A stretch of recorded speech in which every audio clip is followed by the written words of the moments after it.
Good morning. What a beautiful Saturday morning. Although we can't complain. I mean, it is May, the month where it's 80 degrees one day and snowing the next. So it's not nasty like that. It's just replenishing the lake, right? Exactly right. Which leads me to the first thing. Lake level, 6.9 inches. Rainfall for April, 4.53 inches. And the total so far for this year is 8.37. And then this is the alarming part. 2024, at this time we had 14.46, and 2023 we had 12.12 inches. So just a little bit of data for you. So I'm like super excited. 1,200 trees. We're going to be reforesting it in an area that hasn't been forested for over 200 years. So the little disappointing part is only 5 Girl Scouts showed up. So we have 1,200 trees, and I just counted as I was pulling out. We have 23 volunteers, and 5 of those, of course, those young Girl Scouts. And so if anybody is bored when they get out of here, we could use a hand because it's going to take a long time to put in 1,200 trees. But we're putting in black oak. I need my eyes here. 200 black walnut, 200 black walnut, 200 persimmon, 100 shagbark, 100 shellbark hickories, 200 bur oak, 200 pin oak, and 200 swamp white oak. So all native species trees. And we're taking an area that when I started in 95 was just mown. Previous management turned it into a area for pheasants, working with Pheasants Forever, pheasant habitat, and it didn't work well because that area was just a little too wet for those warm season grasses. So we mow it annually, and I just don't think, being part of Department of Natural Resources, that's the best utilization of what little bit of land ODNR owns. So we're reforesting that. So dock fees, they were due May 1st. Office plans, continue to work on those. They're actually consuming a great deal of my time. But when you take in consideration that office was moved from 364, and we know that it's over 100 years old, I am glad to spend that time working on the new plans for the new office. Lake cleanup was successful. Actually, we had about the same amount of people that we normally do, even though it was Easter weekend and it rained. So people did leave out a little bit early because we got a pretty decent rain at about 9 o'clock, but that's neither here nor there. We were just very thankful for the help that we do get. So as May, everybody's starting to get their boats out. Please remember, before you launch your boat, check your registration, your safety equipment, and make sure you put your drain plug in. You laugh. This is common sense, but every year I get all the incidents, and every year I see at least one sunken boat across the state where somebody forgot to put their drain plug in. So I just don't want it to be at Grand Lake. Camp store is open. It's the first time this year, or the first time in years, we have a full staff. Every one of our positions are full starting the beginning of the year. That's awesome. We're working on cleaning up from the heavy rainfall events and the high winds. Of course, that not only does it blow trees over, it also, when we get southwest, or west winds, it takes a whole bunch of the water and it pushes over to the east side of the lake. And you can imagine every little floating thing on the water ends up in the grass. So that's pretty time consuming for us as well. Our camp staff is all returning. actually seen one of my camp hosts in here. Yeah, right over there. Keith, part of the Keith and Francine. Thanks for coming, Keith. That's pretty cool. All the buoys have been put out in the lake already, as you've seen. And we'll do a little bit of dredge update now. The Hodag has been pumping at the Salina intake, which I'm sure you can see if you look out there. See, it's out there. We're waiting to move it because the winds have been so strong.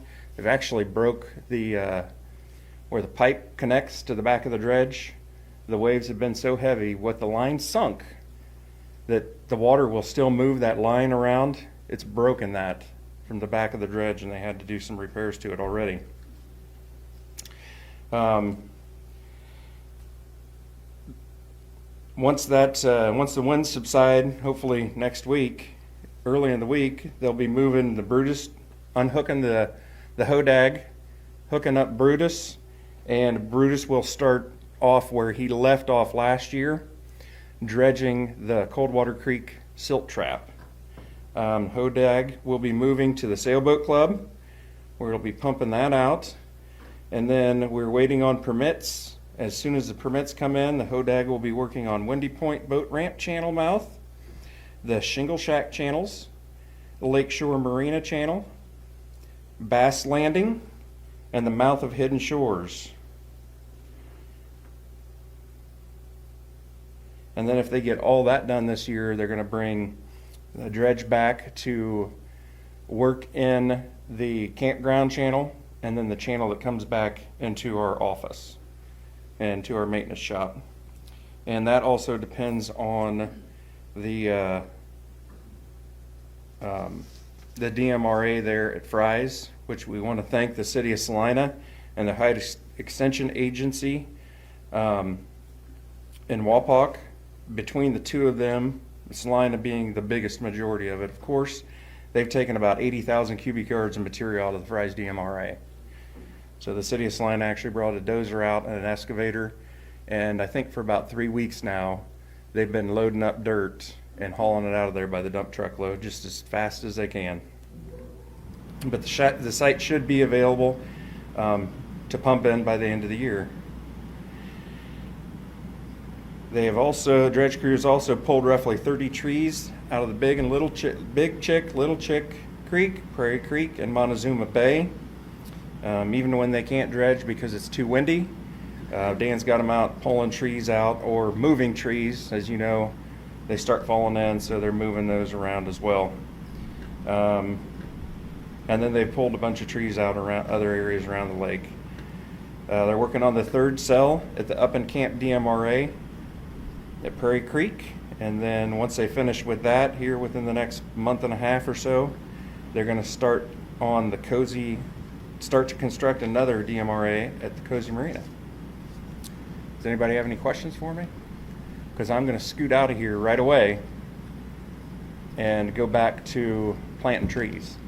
Yeah, Lynn? What they're dredging out of over there by the water intake, is that going into the state park? So her question was, is what they're removing out of in front of the intake, where is it going? It is going into the DMRA at West Bank, between the north part where the boat ramp is and the south part where the dog park is. Yes? I'm sorry.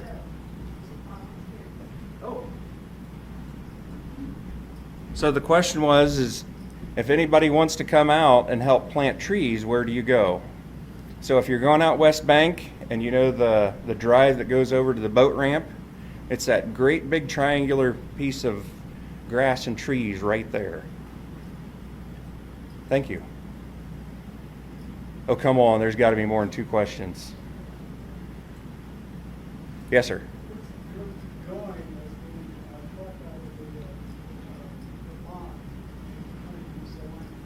The question was, where's the dirt going that Salina's picking up?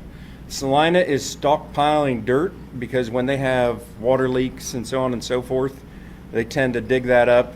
And when they dig those leaks up, they take a bunch of clay and other stuff out of there.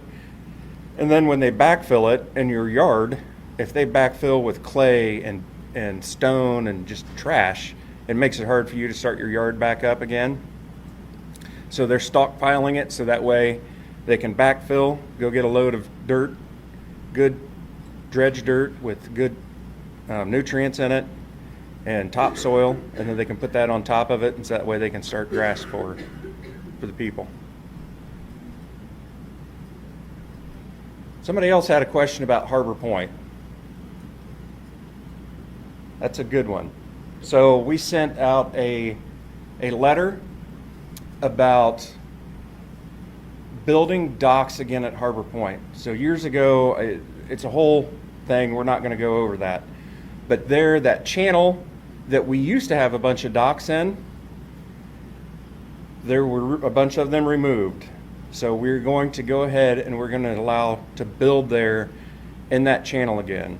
So if you got that letter and you're interested in building a dock at Harbor Point, you need to get with us and let us know right away. Depends how many we have.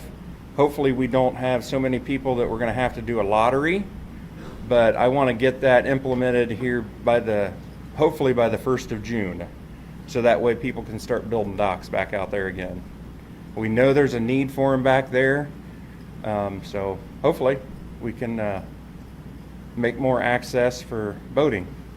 Yes, sir.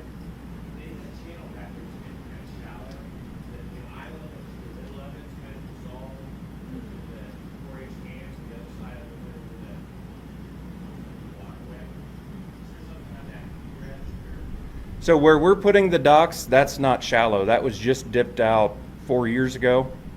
And after they dipped it out, they rocked it all. So it's not washing that away. I think what you're talking about is further west, and that is on the docket to be dredged here within the next 2 years.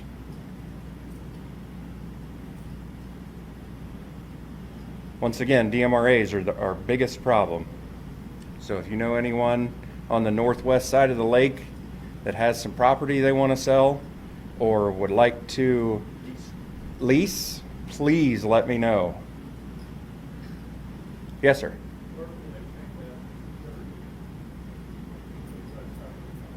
Where are they going to take? So they're going to end up, right now, they're hoping to build a new site or reclaim the old site there by across from the college. But we're going to have to rearrange that. So we're not going to be able to bring, so it comes, the current inflow or the outflow from the dredge, inflow to the DMRA, that comes up on the east side of the college. So we're going to have to bring one up on the west side of the college.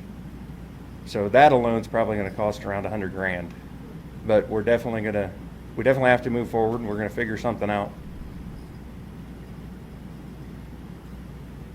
Yes, ma'am. Calling everybody knows, but what are all your initials stand for? The Oh, the question was, what are all these stinking acronyms? I'm with ya. DMRA is a dredge material relocation area. What others you got? The MR, something else earlier, that we did more of.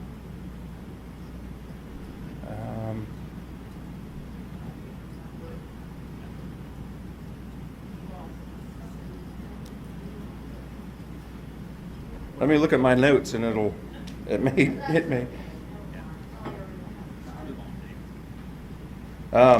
Any other questions? None? Okay. Well, thank you all very much, and I hope to see every one of you out there. Yeah, bring your shovel, right, Dave? No, we have dibble bars. Oh, okay, very good. We've got more people than dibble bars. Just a little interesting information about the dredging. Every year, the lake takes in about 120,000 cubic yards of sediment. So if we're not removing that on an annual basis, we're losing ground in our lake. It's becoming shallower. So our goal is, and our challenge to the state is, that we take out at least 350,000 cubic yards of sediment a year, and then we're making progress. So that's our challenge to the state. Keep it staffed, keep those dredges running, and keep that sediment moving, out of the lake. Okay, with that, let's move on to the financial report. And I didn't see Ted sneak in, so I may have to wing this. But as you can see, our funding, total income right now, net income, we're sitting with about 146,000 all in. We've received some nice contributions for the park area here that we're doing on the West Bank. We're still fundraising for the shelter house piece of that. The play park is paid for already, and we're working on the final funding for the shelter house. We're about $7,000 short of our goal. So if anybody's interested or knows somebody that might contribute, please contact one of us so we can help close out that project and hopefully have it undergo by the end of the summer. So TriStar kids are going to help us build it, which is a great thing for them to learn what to do, and it's just a great community project for the West Bank as we're continually trying to enhance that area. Any questions about our financial report?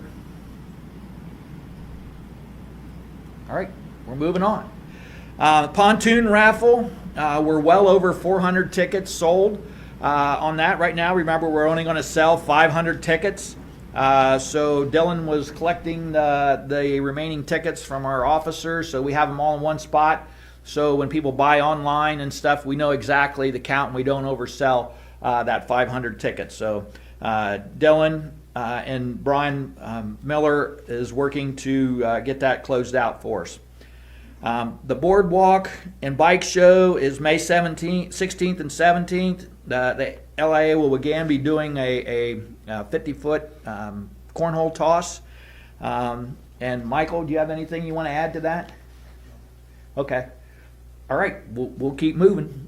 But anyway, we'll be there selling any remaining tickets that we have, if we have any, there. And remember, on those pontoon tickets, you don't have to be present.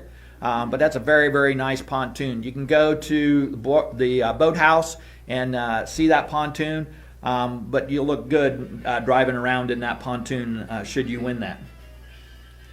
Quick membership update. Hopefully a lot of you received your membership cards in the mail this past week. If you didn't, let us know. But you should have gotten those. If you notice a little bit different this year, we put for the family memberships, the husband and the wife is both on the cards with that. So we were happy to get that project pretty well wrapped up. We did get a few more in this past week that Ted gave us. I think we had like 10 people still getting their memberships in, and we'll work to get those cards out as soon as we have enough to really make a good mailing and make our time worthwhile in doing that. Moving on, the H2O Ohio, we're still in the ears of our legislators and the parties to be about the state budget. If you know of any of those folks, please reach out to them. On our website, we still have a letter that you can send trying to protect the and not have the 45% reduction to the H2O funds. We know those are important in our funding for our wetland areas and for the ag folks.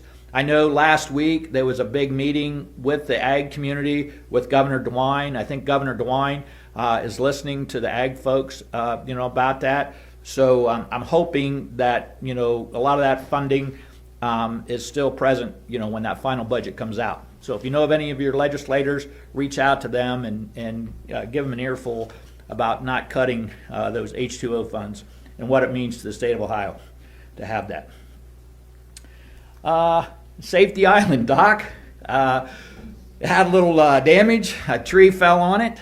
As you can see, the guys have worked to get a lot of that cleaned up, or at least started to get it cleaned up, and we're going to be fixing that with the Rec Club. That was a joint project that we did with the Grand Lake Rec Club last year.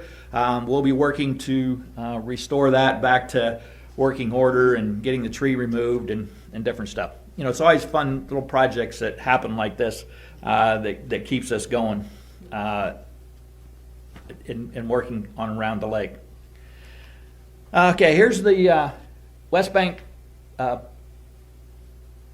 playground and shelter house that's going on. You can see all the folks that have contributed to this. This week I had the privilege of going out to Midwest Electric and picking up a $500 grant from them. We always appreciate Midwest. They service a lot of the people around the lake, with that, and they truly see what a great asset, the lake is to the community, with that. And they gave us a $500 contribution towards our shelter house.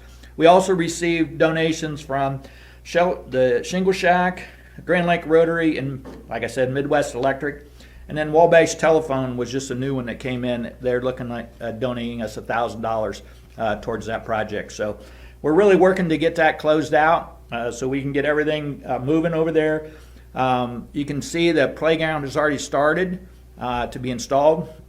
It may be done, I don't know. I know Van Tilburg Farms and Excavating is helping us install that, and they're doing that at their cost, and as a donation to the project. So very much appreciate Van Tilburg and their work, around the lake. Let's see what else I got. Barstool Open, August 9th. Get your putters out, line up your golf balls, and get your partners around. We'll be putting around the lake again on the 9th, and we hope to have good weather and a large crowd again with that. And with that, I'm going to ask Teresa Dirksen to come up and give us a few updates on what's going on in the watershed.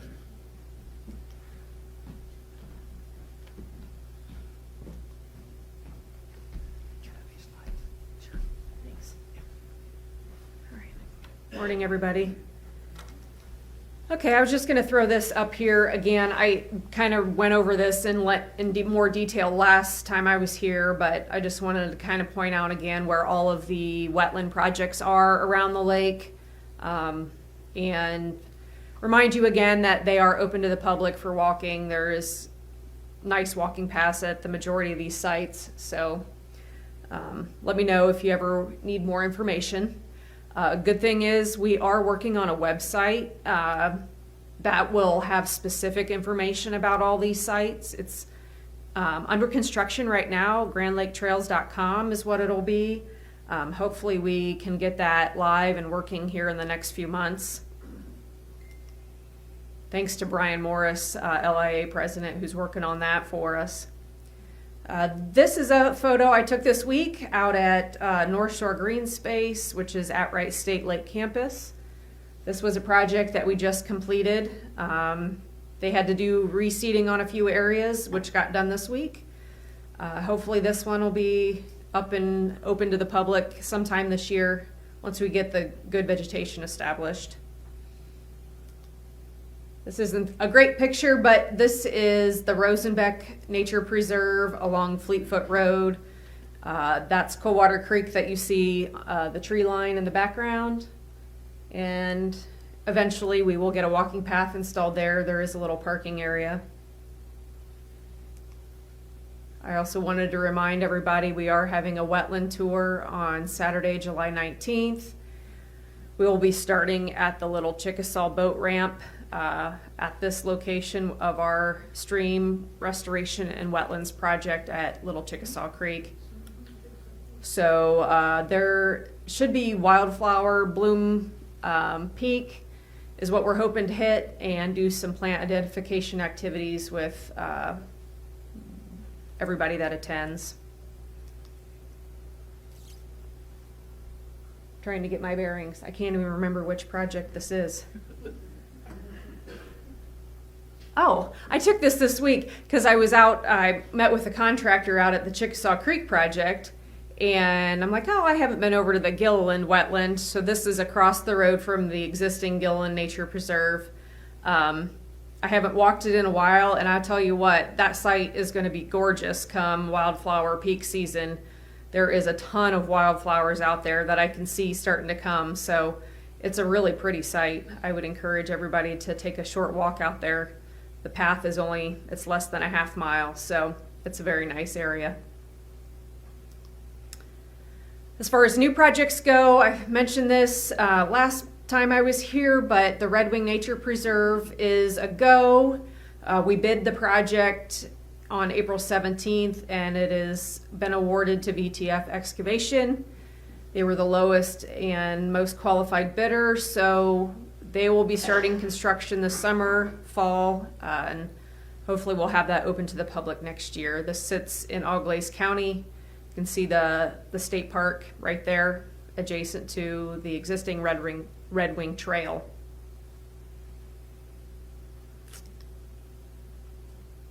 I also wanted to touch on the toxin data.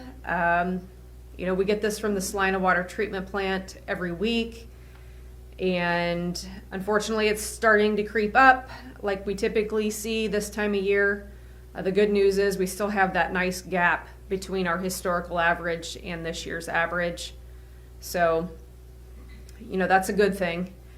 Stephen expects the peak to occur here in the next 2 weeks, and then we'll start to see it decline again. The level of this week was 17 parts per billion. I'm also very busy with soil and water projects. We've got a ton of two-stage ditch projects up north in the Lake Erie watershed. This is one that we completed last year. Again, a two-stage ditch is over widening that ditch and reconnecting the floodplain. So we don't just have a straight up, trapezoidal channel here. We've got that base channel for the base flow, and then the water, when we get the higher events, is going to come up and spill over the benches on each side, and then we flatten those side slopes out to a 3-to-1 slope and regrass and get the vegetation established on those ditches. I think we're going to have one just north of Salina under construction this summer, one up by Mendon, and then we're finishing one way up in the northeast corner of Mercer County this year. So I'm going to be busy with that. This is another cool project. I wanted to throw it out there because this is actually the first one of these installed in the state of Ohio, to my knowledge. It's called a modified blind inlet. So in areas where we have concentrated flow and somewhat of a pothole in a field, let's say, where that water collects, these are a good practice to filter out the nutrients. So instead of having an open receiver or those yellow or orange risers that you see in a field, this takes the place of that and it filters out those nutrients. So blind inlets have been around for a long time, but the reason these are called modified is we add metal shavings or metal turnings to the gravel, and that metal absorbs the phosphorus and filters it out before it gets down into the tile. This is on a farmer's field, again, in the northern part of the county, and we did it in conjunction with a water and sediment control basin. That's what WASCOB stands for. So that is designed to take that water in that pothole area and slowly release it through over time through the modified blind inlet. So there's a lot of research in Indiana and Iowa, and we're hoping to see this practice take off in Ohio as we move forward. That's all I have today, and I'm happy to take any questions that you might have.